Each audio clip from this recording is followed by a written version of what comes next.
pues en este capítulo vamos a profundizar lo que significa la realidad aumentada. Es una nueva tecnología que quizás la gente todavía no entiende del todo. Entonces, Antonio, ¿qué tal? ¿Cómo estás? Hola, Dani. Explícanos un poco, porque creo que es importante empezar con una definición de qué es realidad aumentada. Efectivamente, bueno, realidad aumentada es tan sencillo como simplemente superponer imágenes digitales, objetos virtuales sobre un espacio real, sobre el espacio que estamos viendo tú y yo en cualquier momento, con el objetivo de mejorarlo y de aumentarlo. ¿Y esto cómo se diferencia con realidad virtual? Sí, ambos se trata de presentar objetos virtuales, pero en la realidad virtual te llevan a un mundo totalmente diferente. Te sacan del mundo en el que estás, normalmente con unas gafas que te aíslan, y te presentan mundos totalmente diferentes sobre los que te presentan una serie de actividades y de experiencias. Entonces, realidad aumentada es un poco como Pokémon Go, ¿no? Sí, y yo creo que muchos no sabemos que estamos utilizando realidad aumentada cuando jugamos a Pokémon Go, pero se trata justo de eso, de en función de dónde estás, de qué hay a tu alrededor, presentarte objetos virtuales, que en este caso sería tu colección de Pokémon y los Pokémon que vas a cazar a lo largo del mundo. También se habla mucho de realidad mixta, que es un término que se confunde algunas veces con realidad aumentada o con realidad virtual. Explícanos un poco cómo encaja cada una de las tres cosas. Es verdad que es un término que cuesta trabajo entender, pero si vemos la realidad virtual en un extremo, en el que te llevan a un mundo diferente, y la realidad aumentada son gafas, por ejemplo, que te dejan ver el mundo real, pues la realidad mixta es todo el espectro que está en medio de esas dos experiencias. Y un caso, sobre todo en el que se suele utilizar el término, es cuando hablamos de gafas de realidad virtual que al mismo tiempo te dejan ver tu mundo real alrededor y lo mejoran como objetos virtuales. Vamos a hacer un poco de historia y vamos a ver algunos de los productos que salieron. En particular hay uno que me encanta, que son las Google Glasses. Justo. ¿Qué nos puedes contar un poco de este producto? ¿Se puede clasificar como un éxito este proyecto? O... Bueno, creo que cuando se lanzó tenían la ambición de que tuviese un enfoque para consumidor final, que lo estuviésemos utilizando por la calle y demás. Quizá ese objetivo no se alcanzó, porque es verdad que hace 9 años la tecnología no está donde estamos ahora a nivel de inteligencia artificial, de asistentes de voz, de reconocer tu entorno, incluso las cámaras, ¿no? Pero sí es cierto que iluminó el camino hacia dónde va toda esta tecnología y el potencial que va a tener la realidad aumentada para mejorar nuestro día a día cuando estamos en la calle. Pero eso sí, su enfoque a día de hoy ha pivotado más hacia el mundo empresarial y el mundo B2B, donde también tiene muchísimos casos de uso. Es un producto visionario. Entonces, adelantamos en tiempo, 3 años después de este producto, ¿qué nos encontramos en la industria? Realmente hubo muchísima excitación sobre este producto, las Magic Leap, ¿no? Que fue una startup que capturó la imaginación de todo el público, todos los inversores, capturó una cantidad de fondos tremenda y realmente a nivel tecnológico eran muy avanzados, la calidad de imagen que ofrecían era tremenda, pero es verdad que quizá las expectativas no se alcanzaron porque quizá el hardware se volvió un poco aparatoso y complicado de llevar, pero de nuevo fue una forma de introducir la visión de hacia dónde iba esta tecnología y ellos sí que abrazaron el mundo 3D, ellos permitían escanear toda la sala, saber dónde ponías cada objeto virtual y ese objeto virtual permanecía ahí con una presencia y una entidad que lo hacía formar parte del entorno en el que estabas moviéndote. En ese espacio temporal, ¿qué otros productos se lanzaron al mercado? Sí, bueno, en aquella época también Microsoft hizo una apuesta muy clara por HoloLens, este en concreto es la segunda generación de ese producto, pero sí es verdad que en este caso se trataba de un producto totalmente autocontenido, es decir, todo en uno. Ellos, en vez de integrar el procesador como un elemento separado, lo tenían dentro de la propia gafa. Y es verdad que es un producto que han conseguido un nivel de refinamiento y de funcionalidad muy alto y es todo un éxito en el mundo empresarial, el mundo industrial a la hora de utilizarlo para soluciones de formación, de training, de diseño, etcétera, etcétera. Yo creo que la tecnología visual está muy optimizada ya, pero es quizá más el propio tamaño y el peso de las gafas lo que se hace un tanto tedioso llevarlo durante periodos prolongados y si sobre todo se trata de una herramienta de trabajo que vas a utilizar en tu día a día, pues es importante el ver cómo consigue la industria reducir el tamaño de estas gafas a algo que podamos utilizar de forma más prolongada. Saltamos otros 2 años y nuestros compañeros de Lenovo lanzan un producto bastante parecido al HoloLens a nivel de funcionalidad, pero con un formato completamente diferente, ¿no? En el caso de las Lenovo A3, que es un producto que nos entusiasma mucho realmente porque han conseguido unos niveles de funcionalidad muy elevados, conseguir ofrecer gráficos 3D, mapeo espacial, reconocimiento de objetos en un tamaño tan contenido es realmente meritorio, ¿no? Así que es un producto que creemos que tiene mucho potencial, de nuevo para usos industriales, es un producto que supera los 1.000 euros, con lo cual no está destinado al público generalista, pero sí es verdad que lo han hecho de nuevo con ese concepto de sacar la mayor cantidad posible del hardware fuera de la gafa, y para eso lo que han hecho es que han integrado este cable que se conecta al teléfono que llevas en tu bolsillo, a tu teléfono móvil, que ya de por sí es una tecnología súper optimizada, tiene muchísimas capacidades y conectividad. De esta forma el teléfono se encarga de proporcionar tanto conectividad como batería como procesamiento a esta gafa. A pesar de que es un producto fenomenal, como tú dices, sigue siendo un poco molesto en algunos casos, ¿no? Y ya veremos luego algunos casos de uso de industrial, etcétera, que quizás tener ese cable que conecte al smartphone puede incluso dar lugar a accidentes en el ambiente industrial, ¿no? Efectivamente, si estás reparando una turbina, por ejemplo, no es conveniente tener un cable por medio que te obstaculice, ¿no? Entonces, ¿cuál va a ser la solución a futuro? La solución puede parecer evidente, que es eliminar ese cordón umbilical, ese cable que realmente te limita en cierta manera. Así que lo que estamos viendo es que nuestros amigos de Qualcomm, nuestros partners de Qualcomm, están ya planteando diseños y prototipos de productos que consiguen eliminar ese cable y llevar todo lo que es el procesamiento a un teléfono móvil, que el teléfono se encarga de renderizar la imagen y presentarla para que la gafa solo se encargue de tener la imagen delante de los ojos del usuario. Se trata del reference design de Qualcomm de XR2, la versión inalámbrica, que es un producto que básicamente lo que comentábamos, incorpora una batería para poder alimentar esa tecnología, incorpora las lentes para poder presentar la información delante de tus ojos y las cámaras para ubicarte en el espacio. Pero todo lo demás lo encargan al teléfono, que de forma inalámbrica, con una tecnología ultra rápida de conectividad y con baja latencia, que es fundamental, consiguen mantener el dispositivo siempre con la última información necesaria para presentar. Entonces, ¿para cuándo tendremos algo parecido a esto?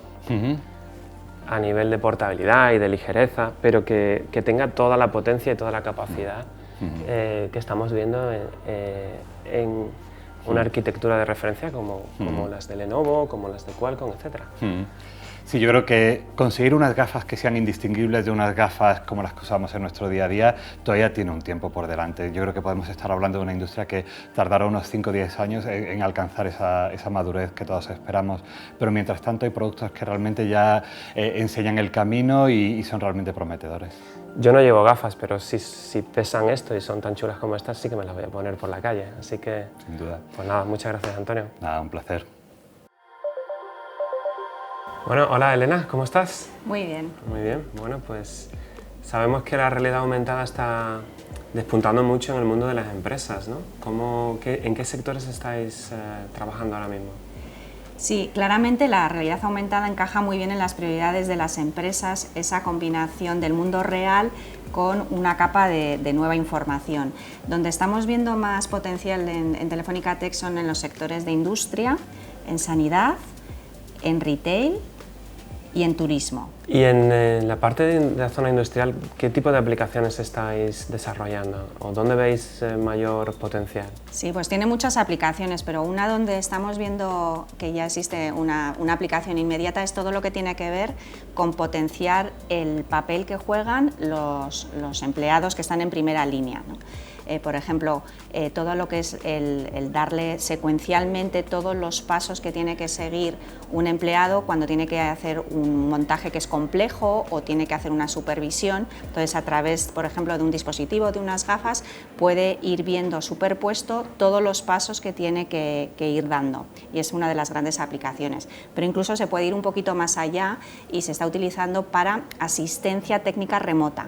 En aquellas actuaciones que son complejas, por ejemplo, si se estropea una máquina y tienes que acudir al fabricante, que puede estar incluso en otro país, si no tenemos estas soluciones de realidad aumentada, tendrían que parar la cadena de producción hasta que llega la persona especializada. gracias a estos dispositivos se pueden conectar directamente con el especialista, que puede ver el mismo campo de visión que tiene el empleado y le va dando instrucciones, ¿no? Y además pueden ser en 3D, puede tener muchas funcionalidades, que además es bidireccional. Entonces tiene un ahorro muy importante en eficiencia y en costes, y un incremento de la productividad de los trabajadores. Entonces son ventajas que no se pueden conseguir con otro tipo de dispositivos, ¿no? Porque las gafas de realidad aumentada entonces te permiten ese tipo de nuevos casos de uso que no son posibles en ningún otro caso. Sí, en general en el sector industrial se suele utilizar con dispositivos más allá de los tablets o los teléfonos, porque tiene muchas ventajas, ¿no? El primero es que el empleado tiene que tener libertad de movimiento, tiene que tener las manos libres, entonces con estos dispositivos incluso puedes interactuar pues, con la voz o haciendo movimiento con las manos. También es muy importante que te amplía el campo de visión a 360 y no está restringido al tamaño, por ejemplo, de la pantalla. Y como comentaba, también tiene muchas más funcionalidades, ¿no? 3D, puedes compartir planos, puedes interactuar con una persona en remoto. Entonces, claramente, en este sector en concreto, el tener dispositivos añade muchas más funcionalidades. Y en el sector de sanidad siempre hemos visto el ejemplo de una operación de un cirujano en remoto, ¿no? Pero ¿qué otros casos estáis mirando también? Sí, claramente en el sector sanidad, que además que tiene una repercusión en la calidad de la atención a los pacientes, existe realidad aumentada ya en casos concretos, por ejemplo en formación de los profesionales, ¿no? Y como comentabas, yo creo que el caso más paradigmático es el tema de la asistencia a las cirugías, porque el cirujano tiene que tener en mente muchísima información, pero evidentemente estar atento a la operación que está realizando, y gracias a la realidad aumentada puede tener, por ejemplo, proyectado un órgano real con los distintos ángulos, puede tener todos los parámetros vitales del paciente, y ahora también gracias al 5G y de la poca latencia que tiene, alguien en remoto, otros cirujanos en remoto pueden asistir a ese cirujano, aconsejar, hacer anotaciones. O sea, realmente es esa combinación de tecnologías que sobre todo en procedimientos que son muy especializados, está aportando grandes beneficios al sector sanitario. Es fascinante, ese es caso así. de uso. Y ahora nos vamos a algo que nos afecta casi a la mayoría de la población, ¿no? El retail, las compras. Sí. ¿Qué ejemplos estáis desarrollando para utilizar la tecnología de realidad aumentada? Sí, hay muchos ejemplos, incluso en este caso no siempre es necesario tener dispositivos, se puede hacer a través de tablets o a través de teléfonos, y puedes mejorar la experiencia de los clientes tanto en los canales online como en los canales físicos. Yo creo que todos estamos acostumbrados a ver esas proyecciones, ¿no? para ver cómo son los objetos que puedes comprar, o incluso en un mueble lo puedes ver cómo queda en tu casa, cambiar el color, cambiarlo de lugar, ¿no? Esos son los ejemplos más típicos. Pero también en el punto de venta se está utilizando cada vez más, por ejemplo, para dirigir a los clientes hacia un punto concreto para encontrar un producto, o ir más allá y a través de espejos que es de realidad aumentada puedes ver sobre ti mismo, sobre tu cuerpo real, cómo quedan las distintas combinaciones de ropa, cambiar los colores. O sea que realmente se abre un mundo que es bastante interesante. El espejo con realidad aumentada Sí. me encanta también, porque me da mucha pereza probarme ropa. Pues es en las perfecto. tiendas, exacto. Y luego, por último, en temas de turismo, también mencionabas, ¿no? Sí. Ahí, ¿qué tipo de innovación estáis desarrollando? Sí, el sector turismo al final, que es tan importante para España, y está utilizando de manera también intensiva la realidad aumentada, sobre todo para tener mayor información de los distintos puntos a visitar. Puede ser un museo, pueden ser monumentos, y simplemente con una aplicación y con geolocalización puede tener información adicional a lo que está viendo el turista. También algo muy interesante, nosotros que recibimos mucho turismo internacional, es la traducción simultánea de carteles, ¿no? Cuando aquellos que no conocen nuestra lengua, o ir más allá y viajar en el tiempo, ¿no? Cuando ves un monumento antiguo, un teatro romano, gracias a la realidad aumentada, primero te recompone cómo eran los edificios y los colores en aquella época, e incluso con personas, cómo transcurría la vida en la época en la que estás visitando, ¿no? Realmente es un añadido a las bellezas que tenemos como turismo. Es muy interesante porque combinas entretenimiento con información y toda la gamificación de esa experiencia, ¿no? Entonces sí que es cierto que tiene un potencial bastante importante. Entonces, en general, si pones todos los casos de uso, todas las aplicaciones, ¿habéis hecho una estimación del impacto económico o cómo va a crecer este sector? Sí, a ver, hay estimaciones, ¿no? Y haciendo caso a los analistas, pues se hablan de cantidades enormes, hay informes de 152.000 millones en el 2030, se multiplica por 14, pero yo creo que más allá de la cifra, que siempre va a ser muy grande, yo creo que lo importante es que ya es una realidad y que hay aplicaciones concretas en distintos sectores y sobre todo que esto va a evolucionar a tener más aplicaciones, ¿no? A medida que los dispositivos van teniendo más funcionalidades, también tienen precios más reducidos, realmente se abre un entorno de oportunidades para muchas empresas. Perfecto, pues muchas gracias, Elena. Muchas gracias a vosotros.